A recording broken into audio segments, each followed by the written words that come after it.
তো এটার এই কয়েনগুলো আছে না, এই যে এই জায়গায় যে কয়েনগুলো আছে এই কয়েনগুলো তোর ওয়ালেটে নিয়ে ওই জায়গা থেকে হিসাব করবো, ঠিক আছে নি? তো মূলত এখানে থাকবি। তারপরে এই যে খনি লেখা আছে খনিতে যাইবে, ঠিক আছে?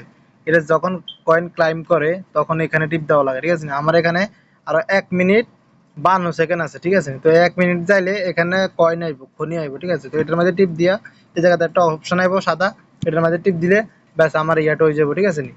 তো বাকি আরেকটা আছে এই গ্রুপ। আমার গ্রুপ আছে, আমার গ্রুপে ঢুকলে এরকম কয়েন পাবি দেখ। এসে আমার গ্রুপে যারা আছে তারা এখন 72 কয়েন করে পাইবো এখানে। ইগের মধ্যে 72 কয়েন, ইগের মধ্যে 72 কয়েন, আর ইগের মধ্যে 54 কয়েন করে পাইবো, ঠিক আছে? এখানে আমাদের আছে 3 জন, এই কারণে 54 কয়েন পাইবো। এখানে 4 জন, এখানে 4 জন, এখানে 4 জন, মানে আমি সহ 5 জন। দেখ তোরে দেখাইতেছি, এই যে এ একটা, এ একটা, এ একটা, এ একটা, এ একটা, ঠিক আছে? এইটা হচ্ছে আমি। হ্যাঁ, তো আশা করি বুঝছো, ঠিক আছে? এই যে এই গ্রুপ থেকে এখন বর্তমানে 72 কয়েন করে সবাই পাইবো। আর এই যে গড়েগুলো আছে না, এই সবুজ দাগ, এগুলো এগুলো ফুর হইলে তো 180 কয়েন করে দিব একজন রে, ঠিক আছে? সবাই রে। এই লোকটা করে নাই এই কারণে যেন কয়েন কম দিছে, ঠিক আছে? এই লোকটা যদি করতো তাহলে কয়েন আরো বেশি দিত।